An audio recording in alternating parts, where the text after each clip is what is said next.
Hello Revolution students, and welcome back to another video on the Chinese Revolution, Area Study 1.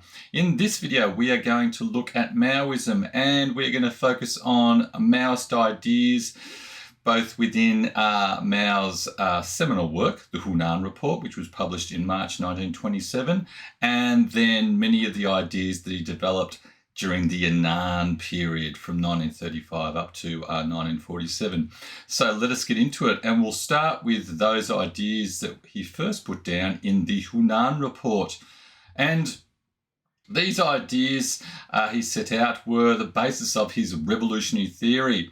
And the first one was his idea about class struggle. So for him, he departed from the classic Marxist idea that class struggle within a society occurred between the working class and the capitalist class. For him in China, class conflict occurred between the landlord and the peasant. He saw that as more significant, primarily because there were so many peasants in China, over 80–90% of the population.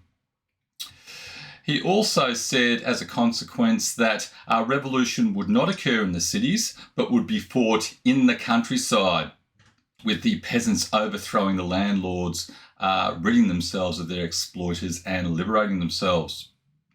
And as I said before, both of these ideas were in conflict with classic Marxism. For Marx, the peasantry were not a revolutionary class because they were more concerned, from his perspective, in their own individual pursuits rather than being able to work as a class.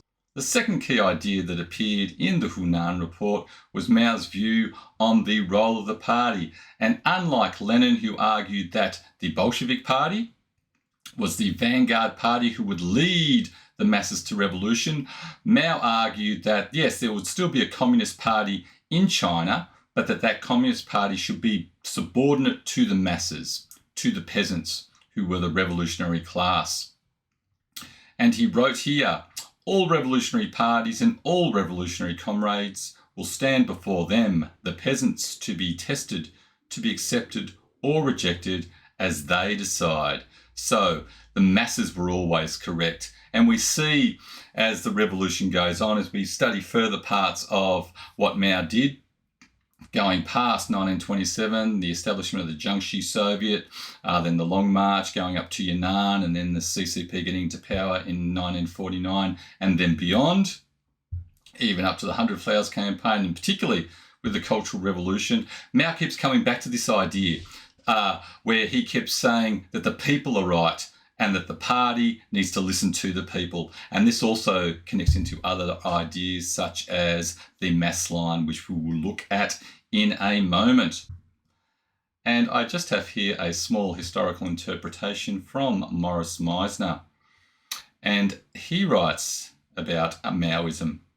He, Mao, rejected the Marxist assumption that the triumph of capitalism definitively established the dominance of the city over the countryside in the making of modern history. Mao also rejected the central Marxist belief that modern history revolved around the two urban classes into which capitalism was progressively dividing society, the bourgeoisie and the proletariat. And as we said before, for Mao Zedong, class conflict in China was fought between the landlords and the peasants. Okay, let us go on and look at another key idea that appeared in the Hunan Report, and that is Mao's view about the role of violence in revolution. And he argued that violence was necessary for revolution and that violence was justified in overthrowing class enemies.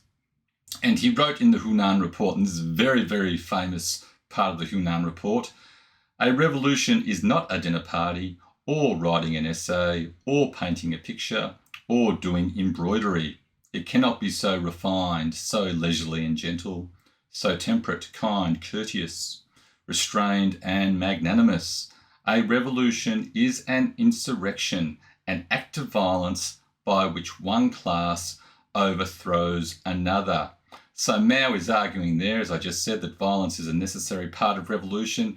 And when we extrapolate this further into his ideas about continuous revolution, for example, which we will look at later, and which were used to justify later events such as the Cultural Revolution, We can see there, well, if violence is a part of revolution and the Cultural Revolution was a revolution, then violence would also be inherent in the Cultural Revolution itself, as we certainly saw. Okay, let us keep going and have a look at Yanan now and what he wrote during these Yanan years. So, one of his key theories that he really developed in Yanan was the mass line.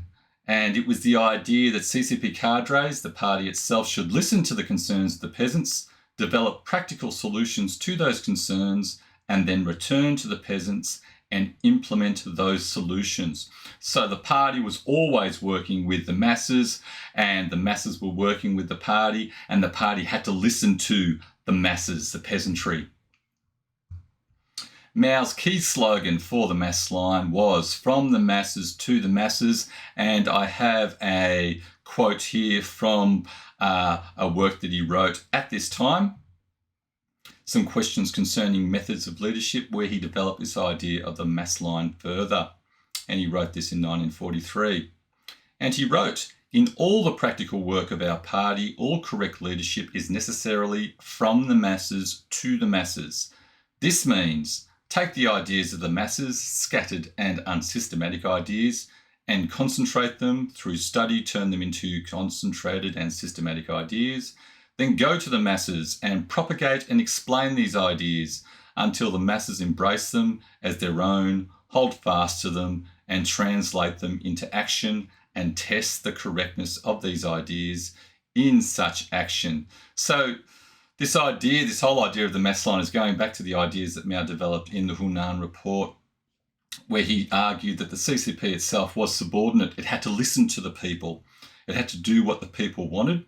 And he also elevates, I suppose, the role in the system of the people. The people are driving the change in China, that the people are the ones who are driving the revolution forth. Okay, so the mass line was exemplified by the revolutionary tradition of the Yanan Way, that courage, struggle, and the masses working together could achieve any revolutionary goal so long as they put their minds to it and they worked hard enough. So even though Mao empowered the people with his theory of the mass line, in practice, some historians argue that's not actually what happened. Jonathan Themby, for example, says, "Here's Mao's theory of the mass line, which pretended that policy was determined by the wishes and interests of the masses as interpreted by the leadership." So for Themby, he's arguing that the leadership pretty much always drove things. It's the leadership, the CC leadership, which still determined how the revolution would unfold rather than the people themselves. Okay, let us now look at another example of Maoism put into practice, and that is the Zhengfeng, or the Thought Rectification campaign, which ran from February 1941 up to 1945. Its main aim was to impose Maoism, Maoist revolutionary theory, on all other CCP members at the Yanan Soviet in order to unify them and in order to push aside any other interpretations of Marxism which Mao did not agree with. So as I just said, it sought to achieve ideological unity and political centralisation in the CCP at Yanan, and it certainly strengthened Mao's leadership over the CCP because however he interpreted revolution or revolutionary theory in China, that was, according to him, the correct interpretation. It also increased party discipline and political unity, and it contributed to the CCP's ability to fight the Japanese and eventual success against the GMD in the Civil War. So they are some positive outcomes of the Zhengfeng. One of the key ideological justifications for the Thought Rectification campaign was this theory of continuous revolution.